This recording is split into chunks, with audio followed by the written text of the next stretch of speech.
have a look at this beautiful cover slide. Isn't that lovely? So relaxing, so beautiful, isn't it? With all that movement. The person who created this PowerPoint template made no mistake whatsoever, don't you think? No errors. It might not look like it, but they might have made some mistakes along the way, don't you think, in the process? And this person must have really learned from his or her mistakes to be able to create something so perfect in the end, using their mistakes as learning opportunities to get better and better at what they do.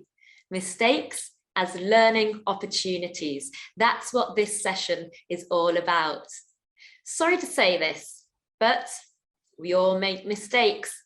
What, me? You're asking? No, I don't make mistakes. Come on. Seriously, yes, we all make mistakes. It's inevitable. Even the person who designed this beautiful cover slide makes mistakes. Errors are a natural and expected part of life. Nobody is perfect, Ethelinda. You are absolutely right. And also a natural and expected part of language learning. We see a lot of it in our classrooms. So this is what we're going to do today.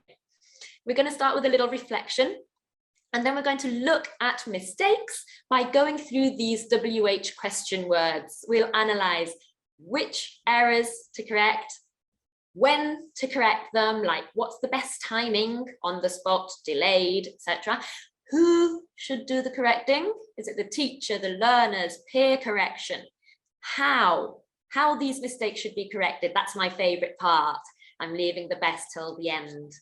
So this session aims at answering these questions while providing different strategies to handle it in your classrooms. And it's designed around the idea that the way that you handle error correction can determine whether a mistake becomes a learning opportunity or whether it hinders learning. So we'll start with a little reflection. You've heard of Goldilocks, right? The girl with golden hair who trespasses and goes into the three bears' house. You heard of Goldilocks? A criminal, really, isn't she? In the three bears' house, yes, Zinab, very good. And in the three bears' house, on the wooden kitchen table, there are 3 bowls of porridge. She tastes the porridge from the first bowl, and it's too hot. She tastes the porridge from the second bowl, and it's too cold. Then she tastes the porridge from the third and last bowl, and it's just right. And she eats it all up. So this has become known as the Goldilocks principle. Now, you must be wondering, what has this got to do with error correction?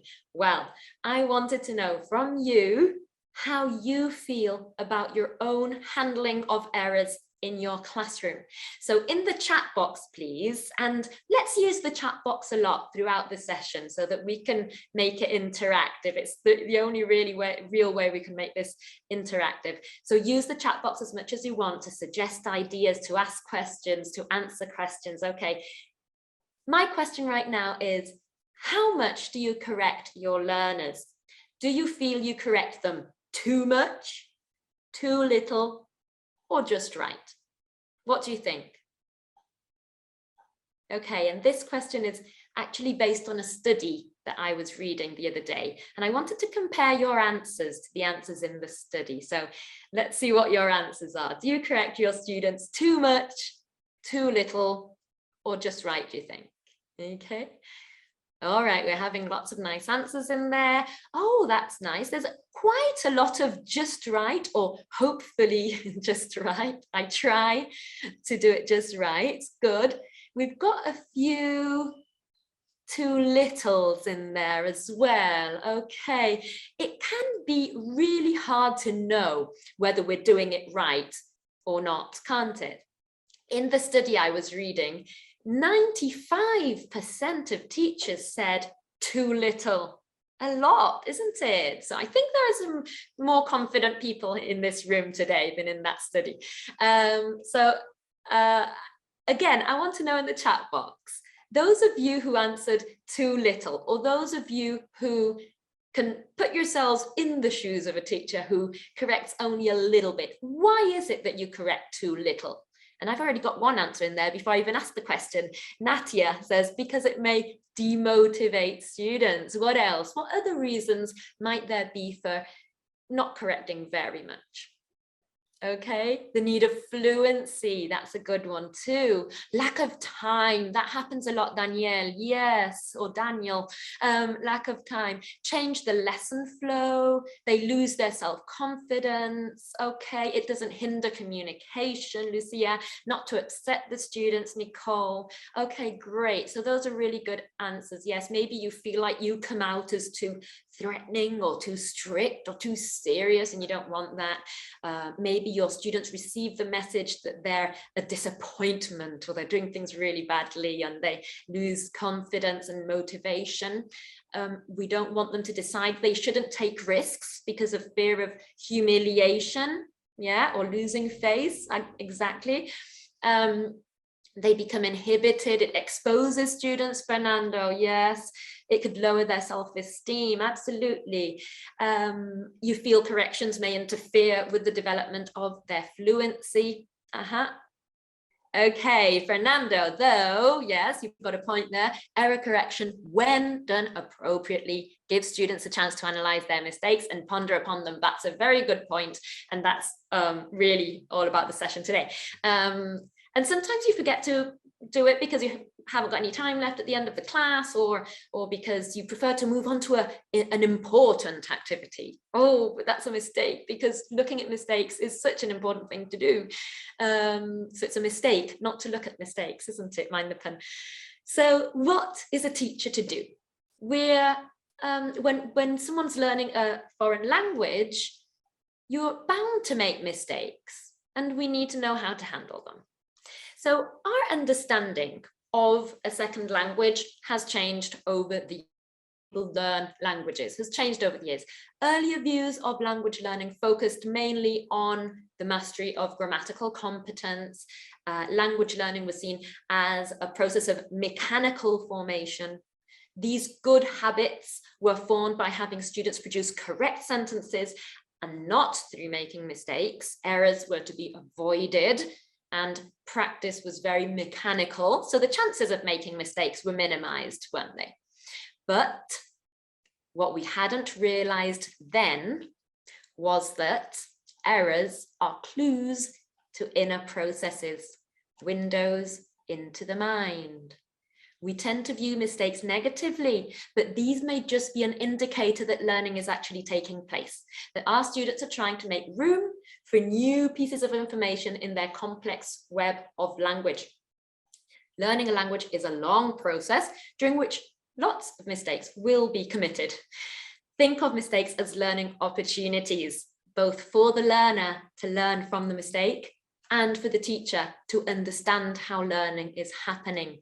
The problem for students is not that they make mistakes. That's going to happen and it's inevitable and it's just natural.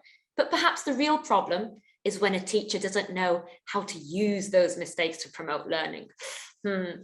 Okay, so let's move on to a quiz. I've got a quiz for you. Who's in the mood for a little game right now? Who wants to play? Is anyone in the mood for a little game? Me, Karen, yes, fantastic. Carlos, Zainab, excellent. Marcella, let's have a little game right now. This is a quiz and it's a general knowledge quiz. I'm going to test your general knowledge. Okay, so you've got to write your answers in the chat box as fast as you possibly can to be the first to answer the question. Okay, are you ready? Hands on your keyboards, ready to answer my 4 questions. Number 1. What is the biggest animal in the world? The whale, wrong. Number 2, what country is Brie, the cheese, originally from? France, wrong. Number 3, who painted the Mona Lisa? Who painted the Mona Lisa? Da Vinci, wrong. Number 4, oops, I've gone back. Number 4, what is the name of a baby goose? What is the name of a baby goose? A gosling. Michael, no, wrong. No. They were actually all correct. I'm sorry I did that to you. You were my little experiment. I'm so sorry. You were correct every single time. I did this on purpose. Don't go looking for the answers on Google. You're absolutely correct every single time. Okay, I've confused you now, haven't I? You were not wrong. You were correct. You were my little experiment.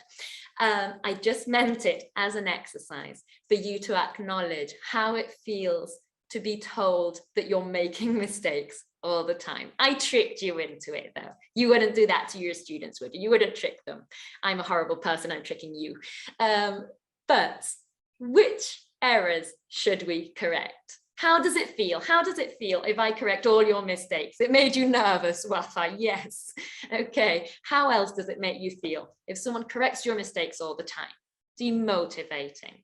Yes, awful. Oh, is that how I made you feel just now? I'm sorry. It makes you want to give up, Carla. Disappointed. You were just laughing, were you? Okay. Okay, and not wanting to participate, Carla. Embarrassed, Marcella. Yes. Okay. So which errors should we correct? Should we correct all of them all the time? Oh, probably not. That's really annoying, isn't it? If you were to correct every single mistakes every student made, how do you think they would feel? Students would quickly be on the defensive, feel humiliated. You definitely don't want to overcorrect every single mistake your students make. Keep error correction relevant. Make sure that your students learn from it. How do we know which errors and which mistakes do need to be corrected? Michael said it needs perfect timing, and that's really difficult, Michael. Yes, this is an example from Share It, Macmillan's course for primary students, and this is level 4. Okay, and this unit is unit 4, which is called Last Weekend. In lesson 2, which is the big lesson you can see there, lesson 2, this is a grammar lesson. The lesson's aim is to talk about last weekend, and the new grammar point is positive and negative simple past statements with irregular verbs. Okay, things like go, went, and the negative didn't go. I saw a movie, I didn't see a movie. All right, so if we go back to lesson 1, you can see a little box about lesson 1 there. The first thing in lesson 1 in this unit that learners are asked to do is a sharing session as a little warm-up in which the teacher starts by saying, I walked my dog yesterday. What did you do yesterday? And then the teacher elicits a response. Then the teacher puts students in small groups and they ask and answer the question. And then they report to the class on what they did yesterday. Things like, I went to the park, I played football, I didn't play football, I played hockey. The positive and negative simple past statements with irregular verbs are the ones that they're going to be using, but they have not actually been introduced to that yet, because that comes in lesson 2, in the grammar lesson. This is a warm-up in lesson 1. First thing you're going to do within this topic. Okay, so this idea hasn't been introduced yet formally to students. It comes in lesson 2. And this is just a warm-up to the unit. So my question is, will students make mistakes in this warm-up? Do you think the students would make mistakes in this warm-up in lesson 1? Yeah, okay. Yes, of course, they will, won't they? Probably. Lovely, yes. So if they make a mistake with a simple past sentence, with an irregular verb, will you stop them, put them on the spotlight, say wrong? We don't say, yesterday I go to the park, that's incorrect. Or even worse, there's always someone who says, yesterday I don't do nothing. No, this is communicative. Even if they say, yesterday I don't do nothing, that is absolutely fine for now, because they're just really trying to tell you what they did or didn't do yesterday. Okay, they're telling you something personal. Plus, they haven't been taught this yet. We'll see later what we can do with the when and the who and the how. But this is just to think about. What are some typical mistakes that your learners make? What are some typical mistakes you hear in your classroom? What sort of things do you hear? I'm sure you've got lots of examples. Grammar, yes. tenses, pronunciation, reading, grammatical, spelling, prepositions, wrong past tense of verbs, mispronunciation. Okay, there's a lot of stuff that goes on in the classroom, lots of mistakes that you, wrong word order, yeah. Okay, I've got some here for you as well, some examples which I'm sure you'll recognize. Omitting the third person S, he play football, or forgetting the auxiliary do in questions, you like apples? Pronunciation, mispronouncing triangle, for example, for triangle. Using adjectives after nouns, the word order someone mentioned, like it's a whale blue. That's very common in Argentina, and I suppose Spanish-speaking countries, maybe other countries too. You could tell me in the chat box if you like, because the word order is the other way around in their first language. So in Spanish, it's a whale blue. That's how they would say it in their own language. So it's quite difficult, isn't it? Also in French, Nada is telling us, in Brazil too, Carlos, exactly. Yeah, the syntax is different, absolutely. So that interferes, doesn't it? And this is, the last one is a written mistake, because there's also a missing apostrophe S, but it's a whale, it's a blue whale. So the main point is, if it's something that your students don't know because you haven't taught it yet, they have no way of knowing that it's wrong. They have no way of self-correcting. However, you want to think whether it's something you'll let slip or if you want to do something about it.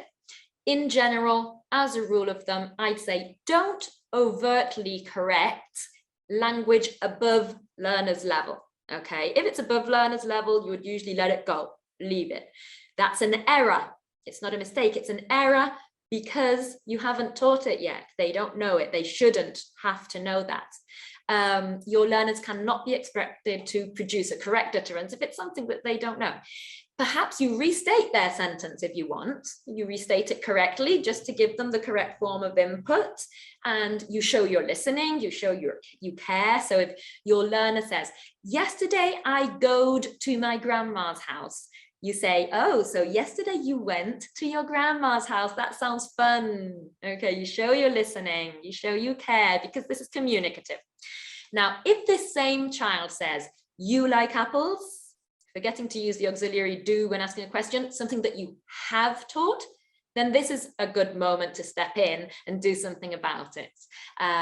This is an example of a mistake, not an error, but a mistake this time. It's getting things mixed up, using the wrong word, knowing the correct form, but failing to use it. Usually, if prompted, a learner should be able to correct a mistake, but not an error because they haven't learned it yet. Anyway, we'll use the terms error and mistake interchangeably here just for the sake of simplicity, okay? Now, there's selective correction, which comes in handy. You decide to correct only certain mistakes. How do you decide which are the mistakes you're going to choose or not? It's usually decided by the objectives of the lesson, the specific exercise that is being done at that moment, the activity. So using our example from the lesson in Share It about what you did yesterday, what you did last weekend, if students are focusing on simple past irregular forms, then only mistakes in those forms are going to be corrected right now. Okay, I goed, I thinked, okay, all that. Other mistakes, such as a mistake in collocations, like yesterday I made my homework, well, that would probably be ignored. It's collocation. They shouldn't have to know that. Okay. What do we do with persistent mistakes? This is really difficult to handle. As you have noticed, even though you correct the same mistake over and over and over and over and over again, students still manage to repeat it, don't they? But then there's the question, does it hinder communication? No, if it doesn't, okay. A child asks, you like apples? I still know what they mean, right? If it's communicative, if it's not hindering the communication, okay, that's fine. If it's a grammar exercise, probably yes, you would correct that because you're working with grammar, so it depends on the activity. However, we are here to teach English. We are in an academic setting, so you don't want to let everything go, do you? They still need to get what they're there for, okay? Sure, it might not impede communication, but if they're persistent mistakes, they might lead to fossilization, and that's where you need to be very careful. Okay, it's a difficult balance, difficult to know what to do and where we stand, right? So Fernando, you're giving us some ideas for activities that you do regularly. Those are lovely activities. Yes, fantastic. And I'm going to go to that later when I'm on the how, which is my favorite part. So maybe your ideas can come in handy then. Okay, so when do we correct? What is the best timing? Someone said it needs to be well timed, doesn't it? Sometimes the answer is never. Just like in the example of something children have not learned yet. Never meaning in this period of time. Never doesn't mean never ever in their lives, and they can still say that wrong forever. But I mean, not in that lesson. We don't correct that in that lesson. Maybe it's just a warm-up. There's a communicative aim. All that points to don't correct, not just now. Okay, you might have a possibility to correct later in a different lesson or later on. If it's above the learner's level, if it's an error, they're not expected to know this, you might decide to let it go. Now, you could do on-the-spot correction. When do we use on-the-spot correction? What do you think? For accuracy activities or fluency activities? On-the-spot correction, when would you use that? On the spot meaning there and then. Marcela, accuracy. You are absolutely right. This is best suited for accuracy focused activities, correcting immediately, okay? When practicing a tense form, for example, get that out of the way. And that becomes a learning opportunity because it is done at the right moment when children are receptive to hearing you. It is nothing personal. They're not talking about themselves. You're not interrupting what they're saying. It's the right moment to do so. So it's a learning opportunity to be corrected at that moment, okay? Accuracy exercises are there to check something that you have taught and that is not communicative. No doubt about that there. There's also delayed correction. When would you use delayed correction? Accuracy or fluency-based activities? Fluency, EMAD, lovely. This doesn't mean to say that you will say to your students, we'll leave correction until next week. Okay, not that delayed, not so delayed. It means do it straight after the activity has finished. This is usually used for a speaking activity based on fluency. Share It Teacher's book has very good tips for this type of things, like give children time to work through their thoughts and answer. Try not to finish their sentences or fill in words for them. Let children speak freely and don't immediately correct their mistakes. This strategy helps children feel more at ease during communicative activities. So that's exactly the point, isn't it? All right. So, so what do you do during a speaking activity? Perhaps what you can do is take notes on common mistakes that students make so that they don't get fossilized, because if we just leave them there, don't do anything about them, they'll continue to exist. So perhaps writing notes on common mistakes that you hear. Avoid interrupting them when they're making the effort to speak fluently, okay? Because that can be very counterproductive. It's not a learning opportunity at all if you do that. Your learners might lose motivation, etc. So you can start writing these mistakes on the board if you want, as learners continue the activity, and they might just spot something they or their partner is doing wrong there and then, or maybe not. It doesn't matter. You can pitch in right away if there is something that is impeding communication. If you hear someone saying something which is totally uncommunicative, that it's hindering communication, but you can pitch in there to help out because they're needing you. But in general, you can hold it until the end of the activity. So for activities such as this, it might be a good activity to include a correction step at the end of your lesson. I suggest that teachers always plan for a correction step at the end of the lesson. Think of it as a step. It's a follow-up to your activities. And then you don't forget to have it. You don't run out of time because you've already got it planned. Bring everyone together as a group and use the mistakes you've written on the board to be analysed together. And in this way, learners are not interrupted and mistakes can still be addressed. So this in general is a good question to ask yourself. It's, are students working on an accuracy or a fluency-based activity? If you're working on accuracy, okay, go ahead and fight the mistake. If you're trying to improve learners' fluency, then it's a good idea to correct them after they've done the activity, okay? So they can convey their ideas. Consider the nature of the activity, the aim, okay? When correcting written work, because we're talking about speaking a lot, but if you're correcting written work, that will also be delayed, of course, because students write it, hand it in, and then you would mark, if you want, you can mark the sentences or paragraphs that contain the mistake and ask learners to self-correct, for example. Okay, David, you've got a great point. David says, I usually discuss the mistakes at the end of the activity without saying who made them. Anonymously is a really good idea, so that nobody's on the spotlight just there and then. If you notice that a student is making lots of persistent mistakes, it's always the same student making that same mistake, maybe that's the moment when you could go and sort of sit next to them while everybody else is working on something else, so they're not exposed, and you bring up this problem with them so that they know exactly what they need to work on, because it's something persistent in them particularly. But otherwise, it's a good idea to not say who exactly made the mistakes. Okay, so in the example from Share It, what do you think you would do? Would you never correct? Would you do on-the-spot correction? Would you delay correction? So we're talking about the warm-up, okay? Lesson 1, warm-up, where students are asked to say what they did yesterday. What do you think you would do? Would you never correct? Would you do on-the-spot correction? Or would you delay correction? What do you think you would do in this case? What do you think you would do? We're thinking about the warm-up. Okay, so on the spot correction, I would say no, because it's really a communicative activity and it's a warm-up. So never, meaning never within the activity itself, yeah. But yes, during lesson 2, maybe when you get to lesson 2, you can bring that up. So probably it's going to be delayed correction, I would say. Yeah, most of you I think are saying delayed as well. I think I would go for delayed correction. I think probably that's the best idea.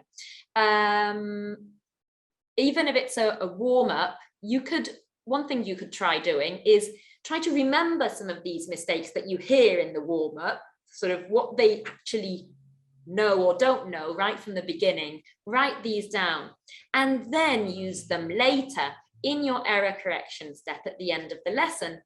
Or maybe you could leave them for the end of the grammar lesson. So after lesson 2 even, you bring these up and you say, these were some sentences I heard you say yesterday in lesson 1. Now that you've learned this language, can you find any mistakes? Can you spot anything now that you know this, that we've done this? Is there anything you can spot? And you're using real, authentic sentences that they have used. So you can use their own mistakes after they've learned about it to see if they can find their mistakes, and they can self-correct anonymously. Yeah, or you can use the mistake to introduce the grammar itself, Paola, absolutely. Yes, you can. That's great, great idea. So see how useful mistakes can be. They're not something that we want to get rid of completely. We want them to, of course, improve, and we want to tackle those mistakes. But if the mistakes do exist, they're very useful, aren't they? Who should do the correcting? Who do you think should do the correcting? Who does the correcting in your lessons? You're welcome, Anna. And thank you also for everyone here who's sharing their ideas. Karen says students, teachers, teacher and students. Okay, lovely. Peers, Natia. If it is you doing the correcting, be kind, be patient in the way that you correct. Always encourage your students to keep trying new language they've learned. Assume that making mistakes is okay. Create a positive environment where taking risks is fine. Making mistakes is okay. It's not threatening at all. You want to encourage your students to speak and to experiment with what they've learned so far. So let them make mistakes and make mistakes yourself, even on purpose. Give positive examples of mistake making. You can use a marker on the board that's a crazy marker or a mistake making marker or something. It makes lots of spelling mistakes all the time, and let your learners spot the mistakes you've made or your markers have made and correct you instead. Show how you deal with this, laughing at your mistakes, displaying a positive attitude about their correcting you, reflecting on your own language. And even if you're teaching the younger ones, you can use a puppet who always make mistakes and children have to correct the puppet's mistakes. You bring in some humor, and that's always very nice as well. So you can laugh at mistakes and understand that it's okay. Creating a positive environment is really important for this kind of thing. It's social and emotional learning as well, isn't it? Otherwise, it can be quite upsetting. But peers can assist too. We can ask the class what was correct. Was there anything wrong with that? We can do a peer correction of writing tasks, or even simple gestures or facial expressions can give clues that something went wrong. Or students may be able to self-correct, identifying their own mistakes, making the whole process, that makes the whole process much more powerful if they can find their own mistakes and realize what's wrong and correct them. But they can only really correct mistakes if they have been taught it. This is a great learning opportunity. It's the typical tell me and I forget, teach me and I may remember, involve me and I learn, isn't it? This can be quite simple in written tasks. You can correct mistakes explicitly, or you can indicate that a sentence or paragraph contains a mistake and ask students to self-correct. Sometimes all that a student needs is a second chance, not a correction, but a second chance. They might just be nearly there. Give them that second chance to get there on their own without the correction coming from you. First, see if they can correct themselves. Show your students you have confidence in their abilities. Give them time to think, give them time to self-correct. If all goes well, great. If not, maybe they can turn to classmates' help and then refer to you. It minimizes your input, lets your learners take center stage. So sometimes less from you is more. The less you help, the better. But for any of these options, you really need to know your students very well. So it's up to the teacher to know their students and decide how to act appropriately. In the case of the example we're using from Share It, you could have students you couldn't have students self-correct because they haven't learned it yet. So in the warm-up, you wouldn't be able to say to them, oh no, that's wrong. What have you said wrong there? They wouldn't know, would they? If they said, I go to the cinema yesterday, they wouldn't know that they have to say, I went to the cinema yesterday, if that's not something you've taught. So you wouldn't have them do peer correction because it's communicative, you know, they're asking and answering questions. So it's only really down to you to use it as an opportunity if you want to collect those mistakes you hear and delay the correction for later, correct? Okay. Oh, and this is the best bit for me. Fernando says we use nonverbal reports that tells us a lot about what the students feel. Yeah, nonverbal report from the students, that tells you a lot about how they feel, and that's really important. Positive classroom environment, knowing your students well, understanding them, getting to know them, really listening not only through your ears, but through your eyes as well. Okay, so how do we do all this? Okay, this is my favorite part because it's the practical ideas bit. That's my favorite. So first step would be perhaps indication. The first step could be simply to indicate that a mistake has been made. There is a number of ways to do this. You might raise your eyebrows, or you might give the class a confused look. Or maybe a gesture can be very powerful. If a student says, last Saturday I played football. So you point over your shoulder to indicate the need for the past. Okay, last Saturday you played football. Yeah, so gestures, facial expressions.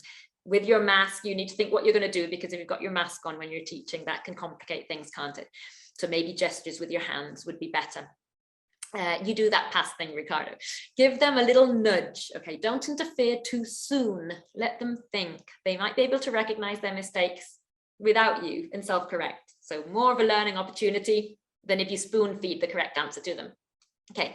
Another way to help learners find where their mistakes is perhaps to indicate where they can find the answer on the board, on a poster, in the book. So you say, look, the correct answer, or the correct version, the correct sentence is on page 22. So they go ahead and they try to find on page 22 to find the answer or find the sentence, or the correct version is on this poster. See if you can find it yourself. So tell them where to look, but not exactly what to look for. Sometimes they don't need much help at all. What they need is just another chance, remember.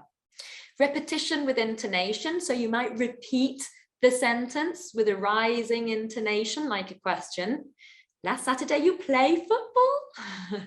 See if they can tell what the correct version should be. Then the learner can rephrase. If it's still troublesome, repeat the mistake, narrow down the focus until they get it. Last Saturday, you play football?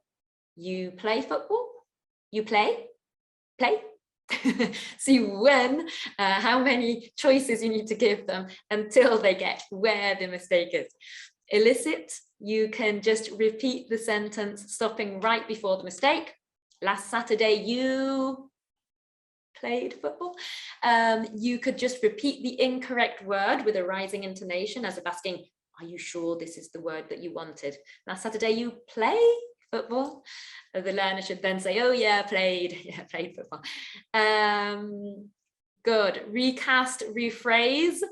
So perhaps you restate their sentence correctly, just to provide the correct form of inputs. And you also show that you're listening and that you care. So you say something like, so yesterday you played football. That sounds fun. Yeah, that's mostly in communicative tasks rather than something you're overtly correcting.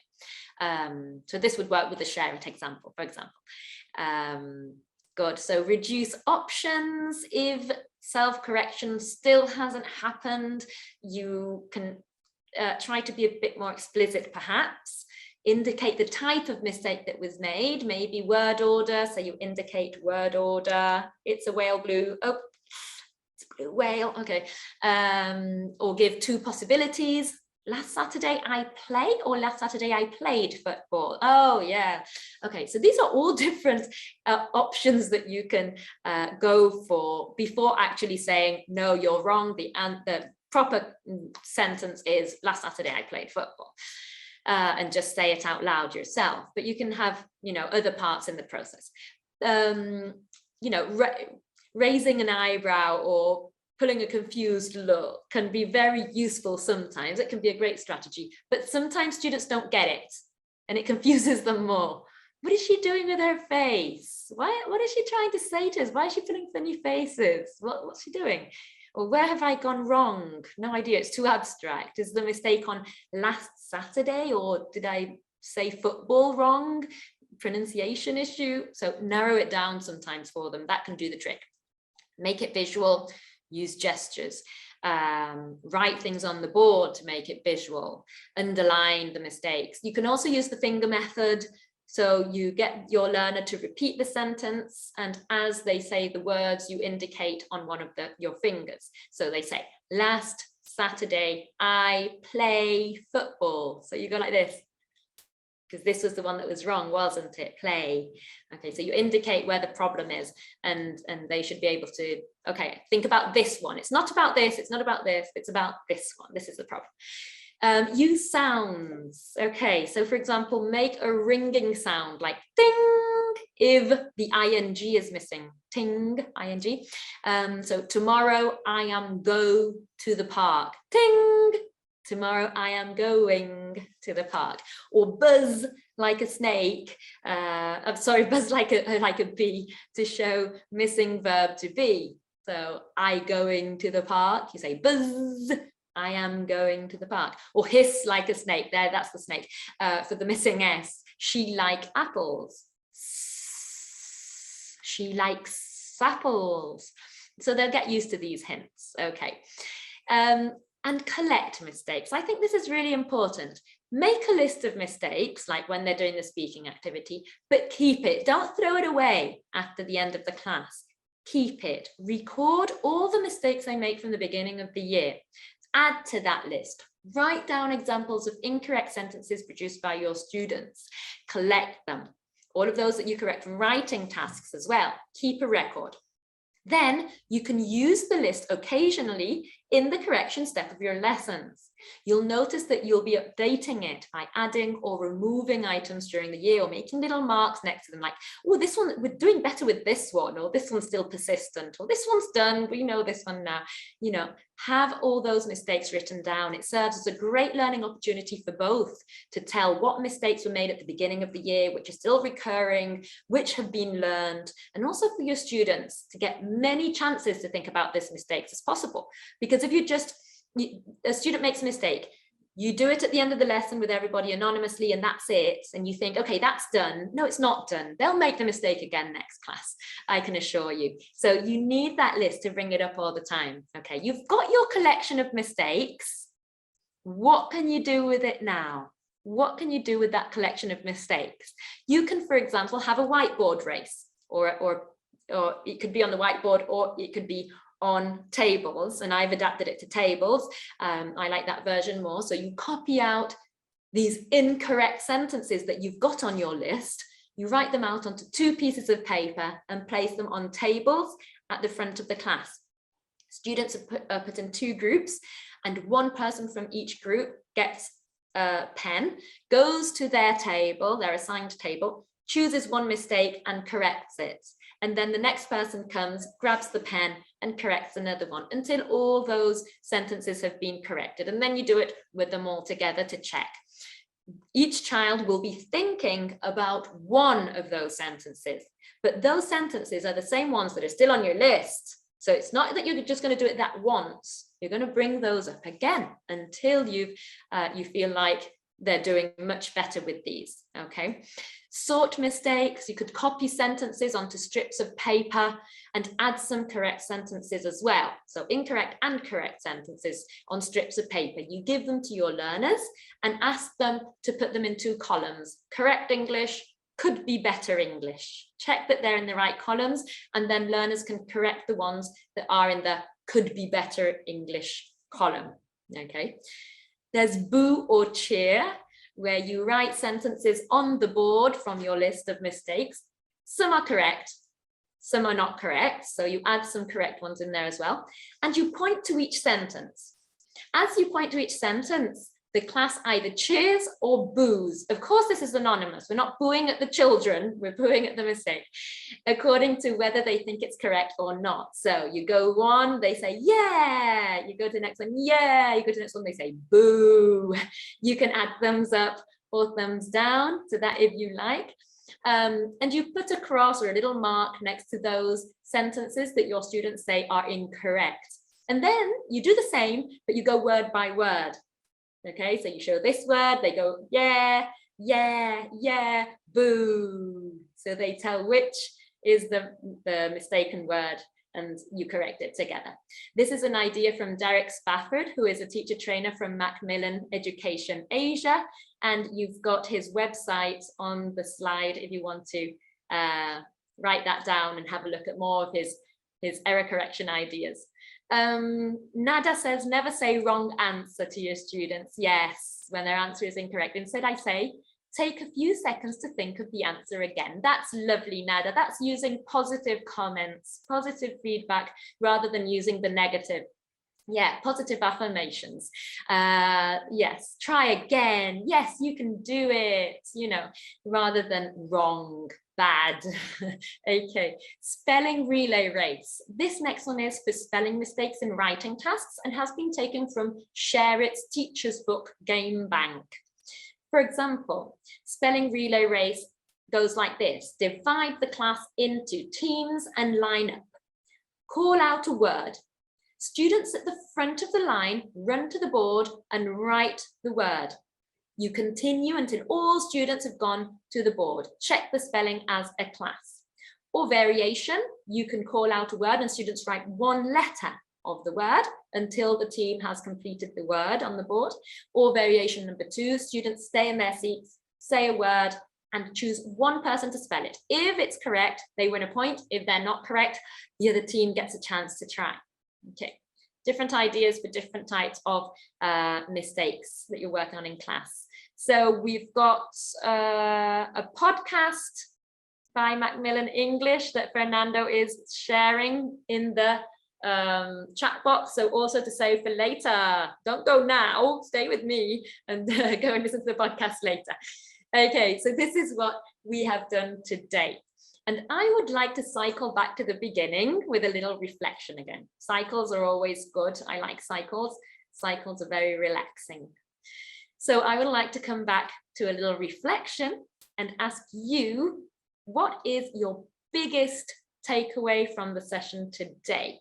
Any idea that you liked, a thought that you liked, a reminder, or is there a practical strategy, something practical to use in your classroom to correct more? Maybe it's to correct less, or maybe you've realized you're actually doing a good job and your correction is Goldilocks just right.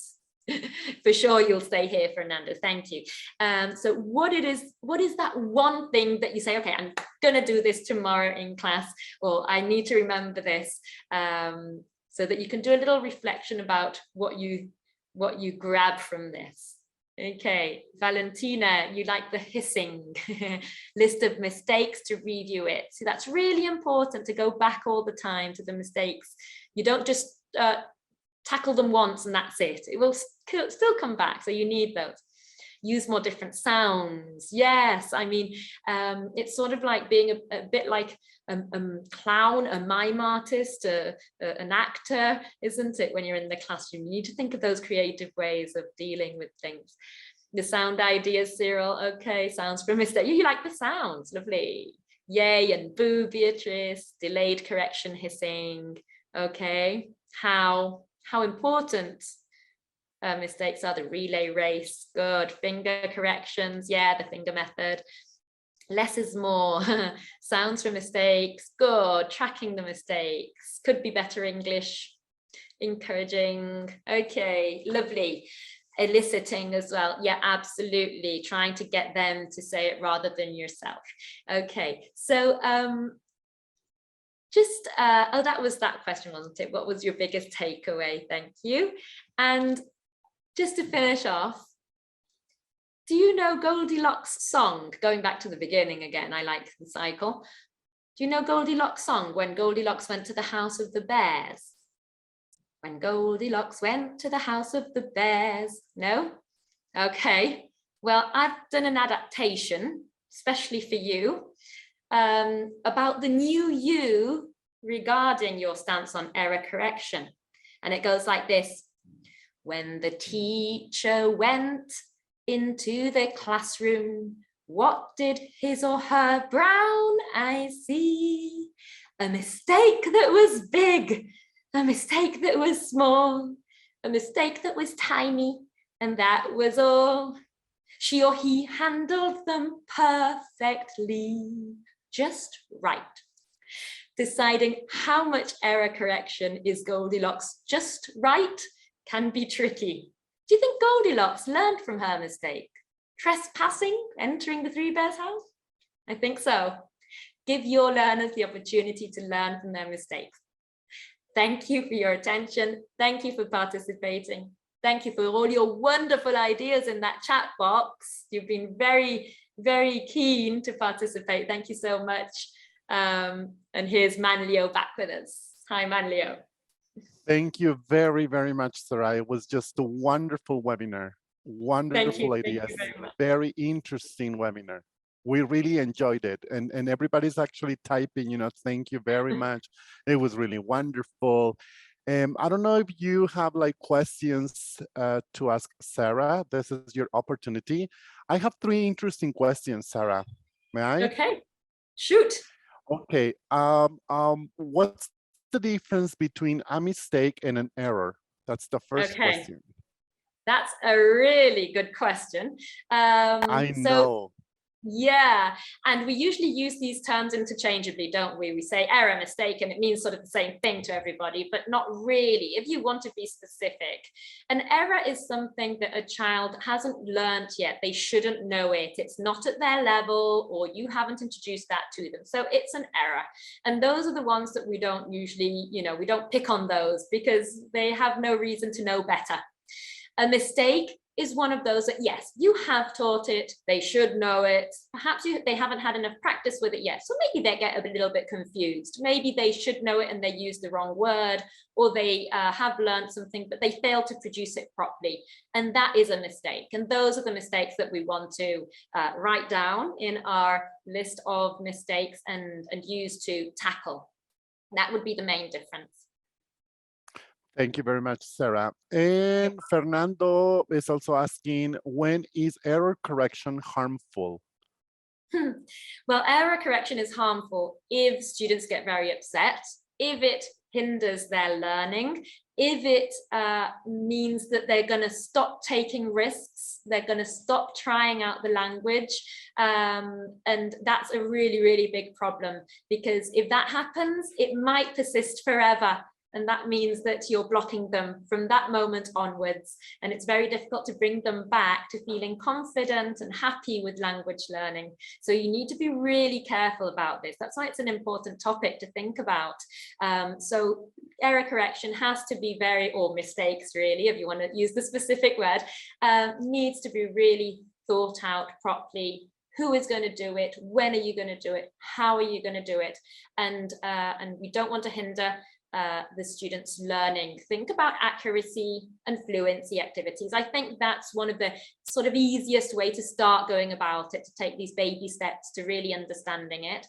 And if students are trying to communicate something, for sure, that's not a good idea to correct their mistakes, not just then on the spot, but delay it. I think that would be the answer.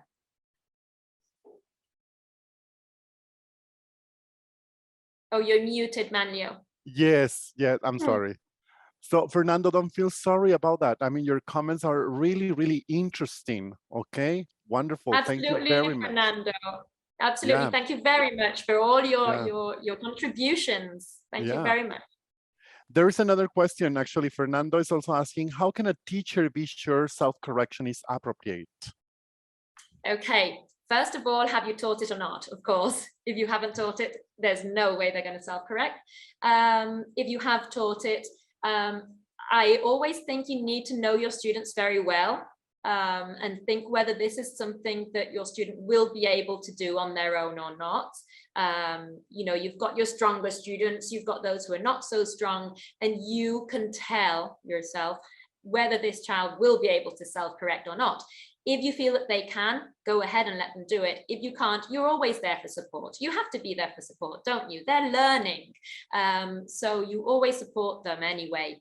And you give them the chance to self-correct. That's fine. You can always give them the chance. Never putting them on the spotlight though. And knowing your students very well. And that's how you can really tell if you can ask them to self-correct. If it's written, you can always ask them to self-correct first and then see if they were able to do it or not. But if it's speaking, if everyone's there in the classroom, you need to be very careful about who you ask to self-correct. But you can always try it and see how they go, but always be there to support them and not tell them off for not being able to do it, you know.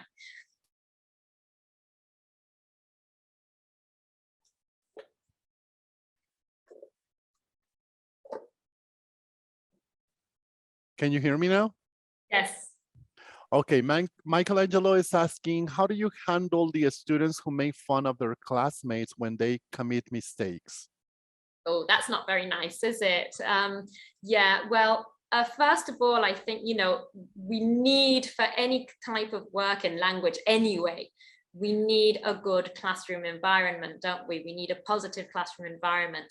And so if things like this are happening, perhaps what you need to do is stop a bit with your academic side and think about the social and emotional side of the classroom a bit more, and do some trust building activities and do some positive environment collective work with them, so that they can understand that we're working together. This is a community of learning. Even I'm learning, I'm the teacher and I'm still learning with you, making lots of mistakes yourself and showing how it's okay to make mistakes. And we shouldn't laugh about that, and giving lots of examples like that. And it's a skill for life in the end, isn't it? So it is really important to do that.